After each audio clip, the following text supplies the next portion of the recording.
Anti Indian ஆகிட்டேன், நான் anti Hindu ஆகிட்டேன், நான் ஆன்டி ஆன்டி ஆன்டி நிறைய ஆகிட்டேன். உடனே ஒய்ஃப் வந்து ஆக்சுவலாக ஹாஃப் சைனீஸு, ஸோ நான் இந்த ஊரே இல்லை அப்படின்ட்டாங்க. IppoPay south India's first integrated fintech solution, all in one payment app. IppoPay now pay the இப்போவே. Hot summer cool offer. இந்த கோடை விடுமுறை சுற்றுலாவை ஸ்ரீ முருகன் டிராவல் ஏஜென்சியுடன் புக் செய்யுங்கள். ஏன் இவ்வளோ ஒரு எதிர்ப்பு அப்படின்னு யோசிக்க ஆரம்பித்தேன். இந்தியா பாரத் இந்தியா எல்லாம் ஒன்று தானே, ஏன் திடீர்னு பேர் மாற்றம் அப்படின்னு சொல்லி எனக்கு தோணுச்சு. அதை நான் பதிவு பண்ணேன். அந்த பதிவு வந்து ஒரு ட்வீட்டாக பண்ணும்போது அது பயங்கரமாக வைரல் ஆகி பயங்கரமான கமெண்ட்ஸு. ஏன்னா இது வரைக்கும் பார்த்தீங்கன்னா என் லைஃப்பில் நான் அரசியல் சார்ந்த எந்த விதமான ஒரு ஒப்பீனியன் போட்டதே கிடையாது. ஏன்னா எனக்கு அரசியல் பற்றி எதுவுமே தெரியாது, சுத்த ஜீரோ நாலேஜு. இது ஒரு இந்தியன் சிட்டிசனாக எனக்கு என்ன தோணுச்சுன்னு அதை நான் பதிவு பண்ணேன். எனக்கு தப்பாக தெரியல, என் ஒப்பீனியன் நான் சொல்லணும்னு நான் ஆசைப்பட்டேன். ஆனால் அதுக்கு வந்து எதிர்ப்பு இருக்குல்ல.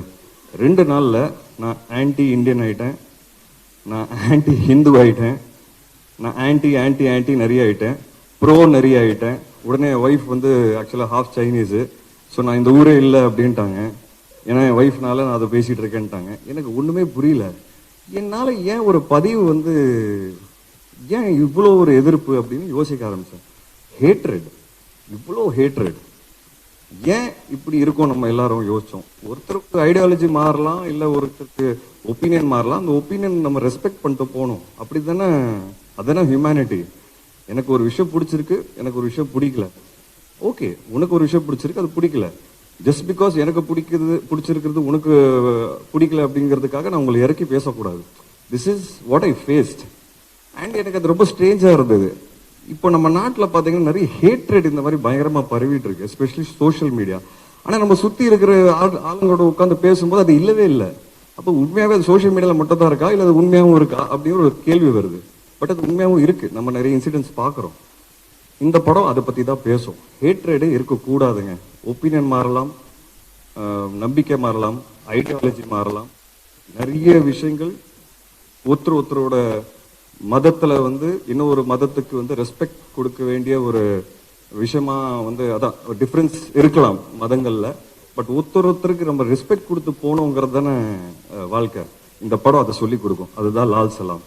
And I'm very confident that this film will definitely create noise.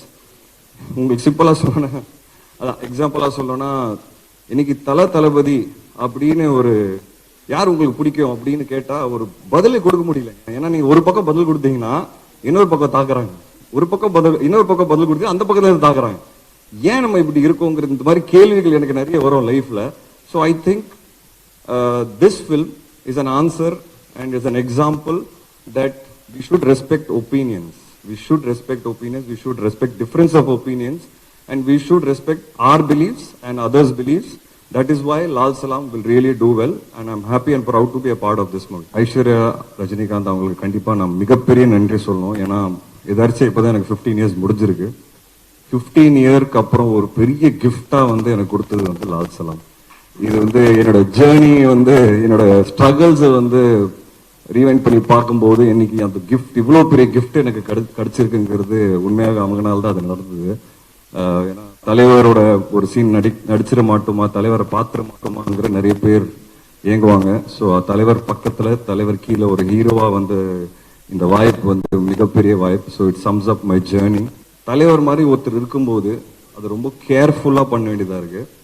ஏன்னா ஒன்று, இந்த படம் பேசுகிற அரசியல்ங்கிறது அரசியல் நினச்சிக்காதீங்க. படம் பேசுகிற கருத்து அது வந்து ரொம்ப ரொம்ப பேலன்ஸ்டாக, ரொம்ப கரெக்டாக, யாருக்கும் புண்படுத்தாமல் அதை வந்து வெளியே கொண்டு வரணும். அது வந்து ஒரு மிகப்பெரிய சேலஞ்ச். 2வது வந்து ரஜினி சார் அது பண்ண போறாருங்கிறது அது அடுத்த சேலஞ்ச். ஸோ ஒரு டாக்டராகவும் அவங்களுக்கு ப்ரெஷர் இருந்திருக்கு, ஒரு டைரக்டராகவும் அவங்களுக்கு ப்ரெஷர் இருந்திருக்கு, அவங்களுக்கு ப்ரூவ் பண்ணணுங்கிற ஒரு ப்ரெஷரும் பயங்கரமாக இருந்திருக்கு. அண்ட் இவ்வளோ பெரிய கூட்டத்தை வந்து மேய்ச்சி அவங்க வந்து இந்த விஷயத்தை கொண்டு வரணும் ஸ்க்ரீன்லங்கிறது I think hats off to her. I really want to appreciate her efforts. நான் நிறைய டார்ச்சர் பண்ணுவேன், நிறைய கேள்வி கேட்பேன். பட் ஒரு நாள் கூட சலிக்காமல் எனக்கு வந்து கரெக்டான பதில் கொடுப்பாங்க. எனக்கு ஒரு நாள் கூட ஸ்பாட்டில் டவுட்னு வந்தது கிடையாது. நான் கொஸ்டின்ஸ் கேட்பேன் தவிர்த்து எனக்கு டவுட்னு ஒரு நாள் கூட வந்தது கிடையாது. நான் ரொம்ப இன்வால்வ்டாக ஒர்க் பண்ணுவேன் ஆஸ் அன் ஆக்டர். சில பேருக்கு அதை பிடிக்கும், சில பேருக்கு பிடிக்காது. பட் அவங்க அதை ரொம்ப ஸ்போர்ட்டிவாக எடுத்துக்கிட்டாங்க. ஏதாவது கருத்து சொன்னால் கேட்டுக்கிறாங்க. அவங்களுக்கு கரெக்டுன்னு தோணுச்சுன்னா ஓகே, இல்லைன்னா ஸ்ட்ராங்காக நிற்பாங்க. எனக்கு அதுதான் அவங்களோட கேரக்டர்ல ரொம்ப ரொம்ப பிடிச்ச விஷயம். அவங்க எவ்வளவு ஸ்ட்ராங்கான கேரக்டருங்கிறது உங்க எல்லாருக்கும் அந்த ஆடியோ லான்ச் அன்னைக்கே தெரிஞ்சிருக்கும். எவ்வளோ கிளாரிட்டியோட, எவ்வளோ கிளியரா, எவ்வளோ ப்ரிசைஸா அவங்க என்ன பேசுனாங்கிறது, அது வந்து அதுக்கு தைரியம் வேணும். அண்ட் அந்த தைரியம் அவங்க கிட்ட இருக்கு, அந்த வெறி அவங்க கிட்ட இருக்கு, அண்ட் அந்த டெடிகேஷன் அவங்க கிட்ட இருக்கு. அதனால இந்த படம் கண்டிப்பா ஜெயிக்கும், நான் ரொம்ப ரொம்ப ஸ்ட்ராங்கா நம்புறேன். எல்லார் லைஃப்ல ஃப்ரெண்ட்ஷிப் அது வந்து மிகப்பெரிய ரோல் பிளே பண்ணும். ஒரு ஒரு பயங்கரமான ஃப்ரெண்ட் இருப்பான் எல்லார் வாழ்க்கையில. எனக்கு வந்து 2 பேர் இருக்காங்க. ஒன்று வந்து என் ஃப்ரெண்ட் சையத் முகமது, அது நான் முன்னாடி பேசியிருக்கேன் அவரை பற்றி. இன்னொன்று வந்து விக்ராந்த், சினிமாவில் விக்ராந்த். ஸோ என்னோட struggles, ups downs, personal life, வீட்டில் இருக்கிற பிரச்சனைகள் எல்லாமே ஷேர் பண்ணியிருக்கோம். ஒருத்தரோட நாங்கள் ஷேர் பண்ணியிருக்கோம். அண்ட் எஸ்பெஷலி படுற கஷ்டம் சினிமாவில் ஒவ்வொரு படத்தில் வந்த புதுசில் இந்த ஓப்பனிங் வருமா, ஆள் வருவாங்களா, ஏன்னா எங்களை மாதிரி ஆளுங்களுக்கு அந்த மாதிரி ஸ்டார்ட் பண்ணும்போது அந்த ஓப்பனிங்கிறது ஒன்று ஈவினிங் ஷோவில் தான் டாக் ஆரம்பிக்கும். அந்த நாட்கள்லேருந்து இன்னைக்கு நாங்கள் வந்து ஒன்றா லாஸ்ட் மாதிரி ஒரு படத்தில் நடிக்கிறோம். என்ன எங்களுக்கு ஒரு சந்தோஷம்னா, ஒரு கவலையே கிடையாது, நிம்மதியாக தூங்கும். ஓப்பனிங் கண்டிப்பாக வரும், அது எங்கனால இல்லைன்னு எங்களுக்கு தெரியும், தலைவர்னால தான். ஆனால் இந்த வாட்டி ஃபர்ஸ்ட் டைம் என்னோட ரிலீஸஸில் நான் ரொம்ப ரொம்ப நிம்மதியாக தூங்க போகிறேன். நைட்டு காலையில் தேட்டரில் கூட்டம் வந்துடும், வந்து படம் பார்த்தாங்கன்னா இதை கண்டிப்பாக ஹிட் ஆகுங்கிறது எனக்கு ஒரு பெரிய நம்பிக்கை இருக்குது. ஏன்னா படத்தோட கண்டென்ட் அப்படி இருக்கும். ஐ திங்க் நிறைய பேசிட்டேன், ஏன்னா எனக்கு பேசணும்னு ஆசை. நான் நிறைய பேச மாட்டேன் முன்னாடி, ஏன்னா அப்பா போலீஸாக இருக்கிறதுனால நான் எது பேசினாலும் அதில் ஏதாவது ஒரு தப்பு கண்டுபிடிப்பாங்க. அப்பா ரிட்டையர் ஆகிட்டாரு, இப்போ எனக்கு ஒரு தைரியம் இருக்கு பேசுறதுக்கு.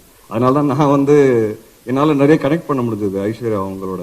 எங்கள் அப்பா சூப்பர் ஸ்டார் இல்லை, பட் அவர் ஒரு போலீஸ் ஆஃபீஸர். பட் அவர் இருக்கிறதுனால எனக்கு எவ்வளோ பாதிச்சிருக்கு லைஃப்ங்கிறது அது எனக்கு தெரியும். அட்வான்டேஜஸும் நிறைய இருந்திருக்கு, டிஸ்அட்வான்டேஜஸும் நிறைய இருந்திருக்கு.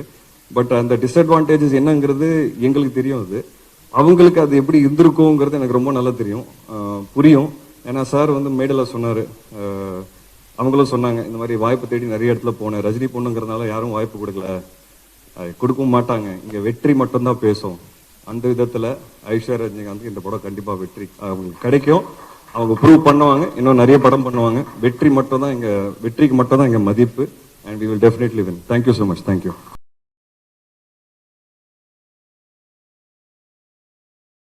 இப்போபே south India's first integrated fintech solution, all in one payment app. IppoPay now pay the இப்போவே.